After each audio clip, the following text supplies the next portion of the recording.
Hey, welcome to part 2 of grant writing for schools. This part we're going to review the different parts in a grant application. The disclaimer: funding for this project was provided through a grant from Delta Dental of Arkansas in collaboration with the School-Based Health Alliance of Arkansas and Healthy Active Arkansas. The information and opinions expressed by the author in this presentation do not necessarily represent the official views of Delta Dental, School-Based Health Alliance of Arkansas, and Healthy Active Arkansas. So when you write your grant application, you're going to write it based on the information in the RFA or the RFP, and you have to put it in the right order. What is an RFA, RFP? Well, request for proposal, request for application. You will see these acronyms in the grants, the application sometimes, and that's just what it is. It's just acronyms for either proposal or application. Most, or if not all, of the grant applications will include most of the same information or requirements or sections that I'm going to review. They may not necessarily all be mentioned as the same. These are usually the major sections addressed in most grant applications. Some grant applications will ask for a letter of intent prior to the actual writing of the grant. This just means that you're letting them know that you're intending on writing for this grant application, and it gives the grantor an idea of how many grants to expect being sent in so they can secure enough readers for the grants. Some grant applications will also require a pre-meeting for grantees to come and visit and hear about important things that need to be included in the grants. If that's the case, then you will probably need to make sure that you have somebody go there and represent your agency or your school in that meeting in the event that you might write for that. It doesn't necessarily mean that you will be tied to writing for the grant. So the executive summary is also called an abstract sometimes. Abstract can be 1 or 2 pages or more, but this is where you're going to really give them the down and dirty of what it is you want to do. This is the first thing the reviewer is going to read. Sometimes an executive summary or an abstract is a informal or informational cover letter that has all of the information they want filled out. When you do an abstract in 1 or 2 pages, you want to make sure that you include the title of your project, your problem statement or your statement of need, your goal or goals, your objectives, your plan of action, how you're going to address what's going on, and hopefully the impact of the problem and the evaluation. How are you going to measure the success of what you've done with these grant funds? Make sure that you cover that information in that 1 or 2 pager because they need to see in a quick snapshot what you need, what you're going to do, and how it's going to look at the end. You need to convince the grant reviewer that your proposal is necessary for funding. You need to show how urgent your needs are to addressing these problems and the results that you expect to get based on the utilization of these grant funds. This is where you're selling your program. This is your opportunity to grab your reader's attention and get them interested in seeing the rest of your application. The project narrative is also known as an action plan or your project details sometimes. This will provide exact information on what it is you're trying to do.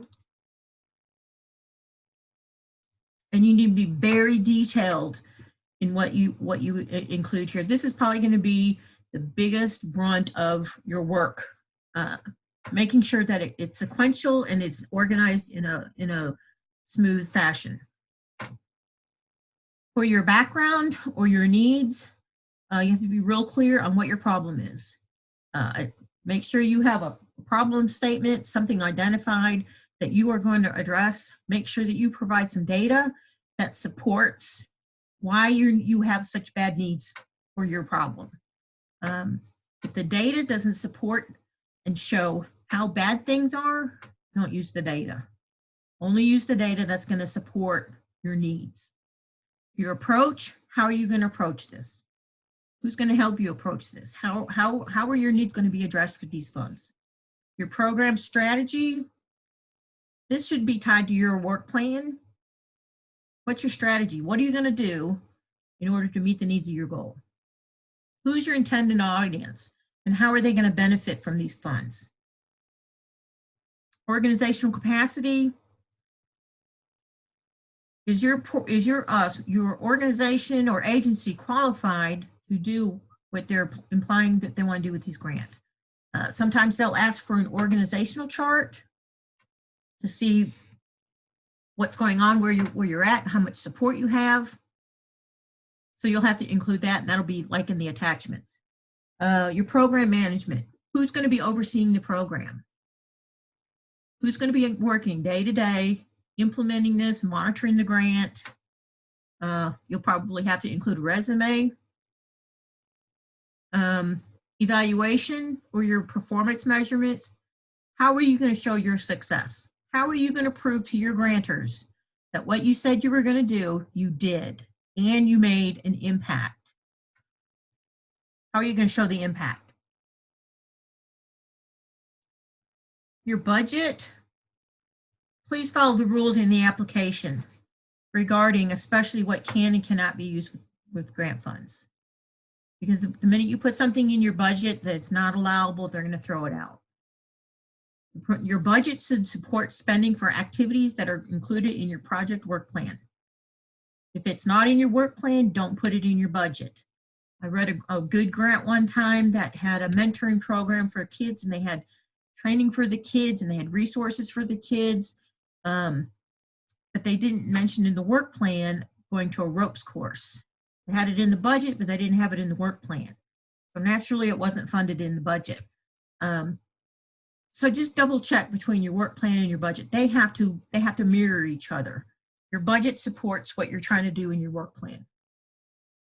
So don't put anything in the budgets that's not referenced in your work plan.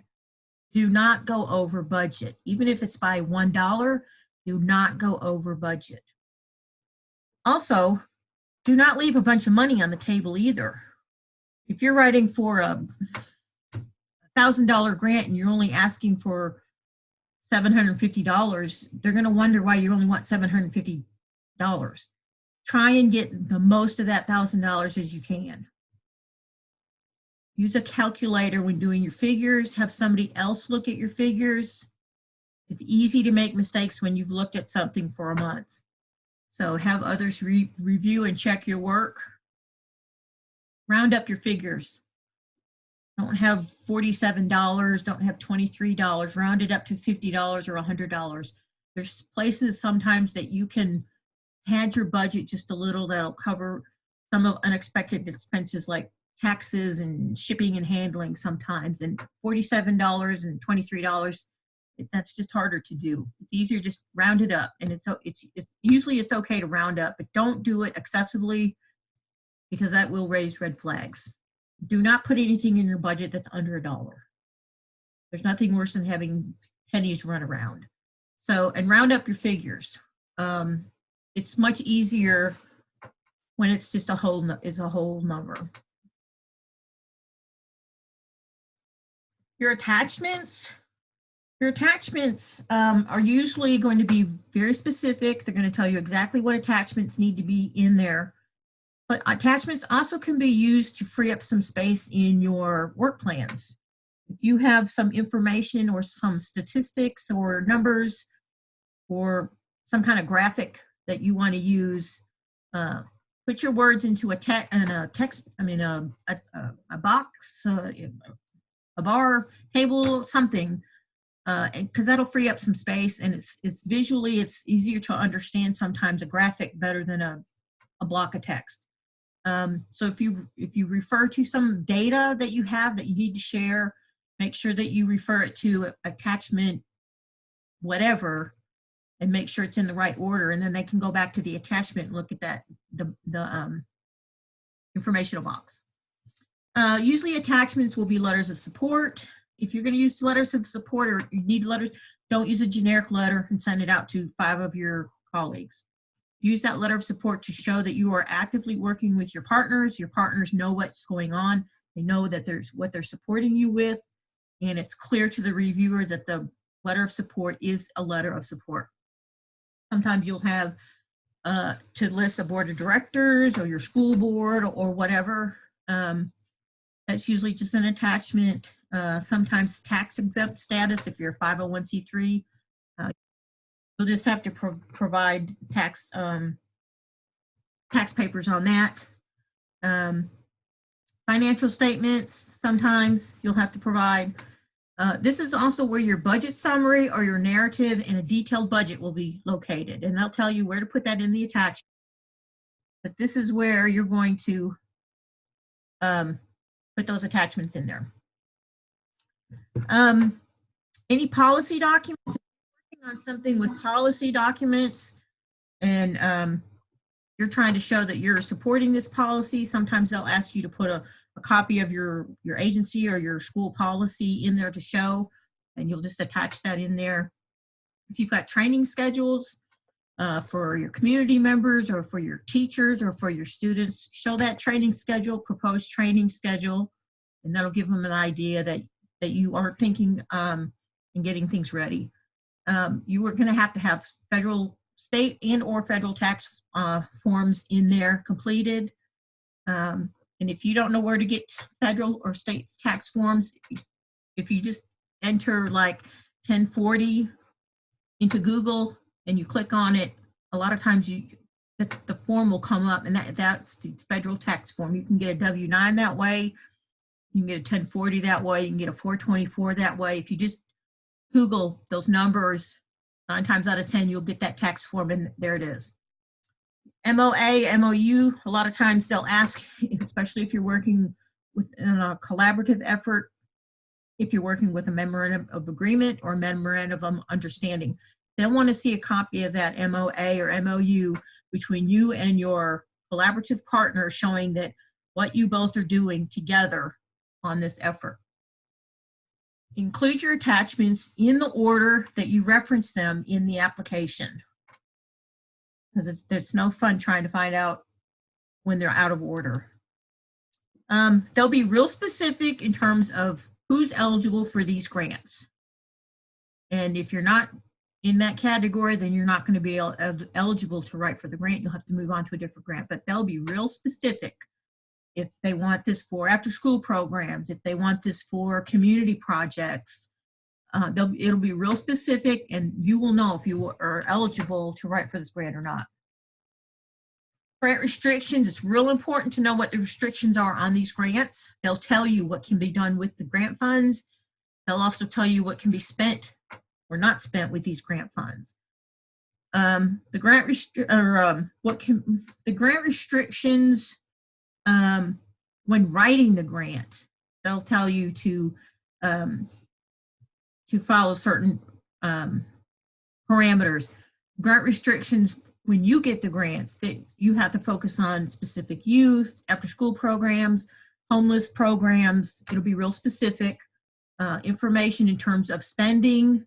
They'll tell you if you can use it for salaries or stipends. Most federal dollars anymore, you can't buy any food for meetings or workshops or conferences. No equipment, which means no computers, no printers, stuff like that. A lot of state dollars will not allow out-of-state travel anymore, so don't put any out-of-state travel to a conference if you have state dollars that say no out-of-state travel. So be real familiar with those restrictions of what you can and cannot do and use the money for. Evaluation. Most grant applications will provide you the criteria in which they're going to be evaluated or reviewed. Use these tools to make sure your grant applies to all of the standards that they set forth. 12-point font, don't go under 12-point. If they say use 12-point, use 12-point, because if you don't, they'll ding you.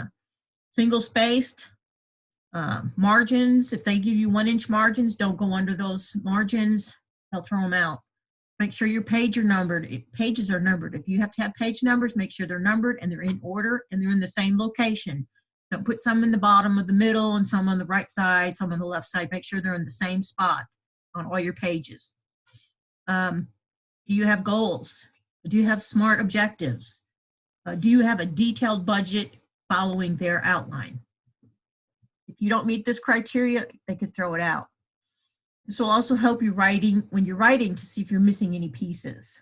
Some grants will provide a rubric. If they provide a rubric, then by all means use that rubric and use it as a guide, because that will tell you exactly what they're looking for in that grant, and you need to make sure you got all those bases covered. Here's an example of a rubric that I had for one of my federal grants. And I used this to write my grants. And when I was in the process of writing them, I would go back and look at this and say, okay, did I address the problem that I needed to? Did I use the data that I needed to in the right way? Did I identify program activities the right way? So this is a good way to check your work and make sure that you've got everything. You'll see that the points available on the left side are provided. So this one section was worth 20 points.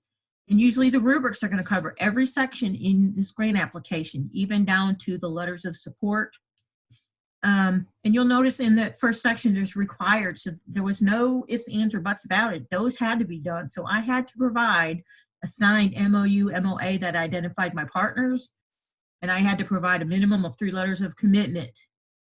And that's what they looked for. So if they provide a rubric, by all means, use that rubric to write that grant application, because that's your best guide. Next time, we're going to talk about writing goals and objectives.